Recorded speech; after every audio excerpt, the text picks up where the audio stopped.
सावित्रीबाई फुले जो शिक्षा की देवी है, उसको नमन करते हुए, मंच को नमन करते हुए, मेरे सामने बैठे हुए पिता तुल्य बुजुर्गों, भाइयों, बहनों और विशेष रूप से महिलाओं और मेरी साथी बहनों, मुझे आज इस मंच पर दो शब्द व्यक्त करने का मौका दिया है, तो इसमें कहीं न कहीं मेरे माता पिता, मेरे समाज, मेरे बाबा साहब का संविधान और मेरे बाबा साहब की देन है।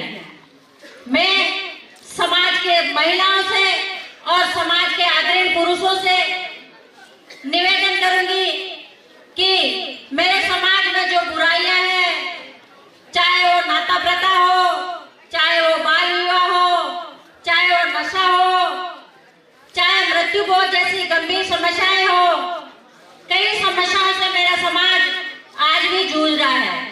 जब तक हम समस्याओं को नहीं पहचान पाएंगे, तब तक हम उसका निराकरण नहीं कर पाएंगे।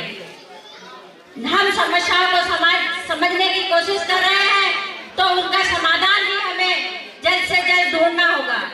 हम विचार करते हैं, हम आए दिन उन्हीं बातों पर हर दिन चर्चा करते हैं, लेकिन हम समस्याओं के समाधान की ओर विचार नहीं कर पा रहे हैं या मजबूती से कदम नहीं उठा पा रहे हैं। शिक्षा के क्षेत्र में मेरा समाज ऊंचाइयों को छू रहा है।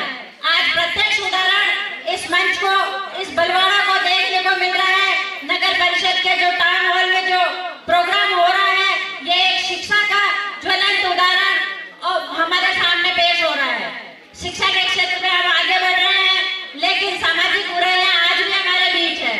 सबसे मुख्य अभी ये समस्याएं जो सामने आ रही है, वो एक नाता विवाह, आटा साटा की प्रथा सामने आ रही है। इस आटे साटे की प्रथा और जो बाल नाता की विवाह है, नाता विवाह की जो प्रथा, जिसमें लाखों रुपए झगड़े के तय कर लिए जाते हैं, एक महिला को एक जानवर की तरह बेचकर उसका सौदा राशि तय कर ली जाती है।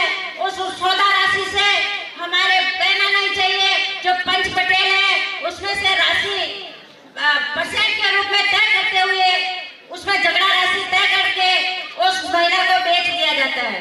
तो ये एक समाज में कलंकित करने वाली प्रथा है, जो आए दिन बढ़ती जा रही है। इस जो नाता प्रथा की जो सिस्टम है, इस सिस्टम को खत्म करना होगा। हमें कानून को पहचानना होगा, कानून को समझना होगा, कानून को पढ़ना होगा कि कानून हमारी कहाँ तक रक्षा करता है। हमें सबसे पहले कानून का दुरुपयोग करने से भी बचना होगा, क्योंकि आज के समाज में कानून को एक ढाल की तरह नहीं, तलवार की तरह उपयोग किया जा रहा है। साथियों, हमें SC/ST जैसा एक्ट है, हमें 458 या दहेज प्रताड़ना जैसे कानून है, उन कानूनों का सदुपयोग करना पड़ेगा। हम अधिकतर उसका दुरुपयोग करके उसको एक तलवार के रूप में काम ले रहे हैं। तो हमें इस तलवार के रूप में काम नहीं लेकर हमें कानूनों का ढाल के रूप में काम लेना पड़ेगा। कानून हमारे लिए बने हैं, हम कानून के लिए बने हैं, कानून हमारी रक्षा करता है, तब कानूनों का दुरुपयोग करने से हमें बचना पड़ेगा। साथियों, आज हम सब देख रहे हैं SC/ST एक्ट, भारत के संविधान, सब पे संसद में सवाल या निशान उठाए जा रहे हैं। SC/ST एक्ट को दिनों दिन कमजोर किया जा रहा है। उसका कहीं न कहीं कारण हम समाज के लोग हैं, क्योंकि हम बहकाव में आकर या कई बार तो झूठी रिपोर्टें दे देते हैं, या कई बार झूठी रिपोर्टें नहीं होते हुए भी पुलिस अधिकारी उसको एक झूठी रिपोर्ट बांटते हुए कोर्ट में FIR के रूप में पेश कर दिए देते हैं।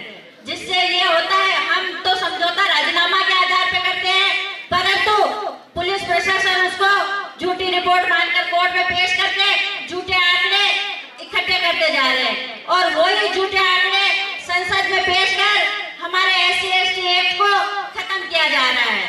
इसी तरह कई कानून हैं जिनका दुरुपयोग हम कर रहे हैं, हमें उन दुरुपयोगों से बचना पड़ेगा।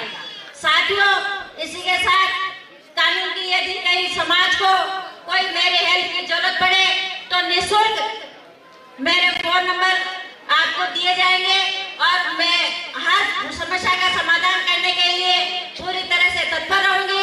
इसी के साथ जय भीम। करेगा।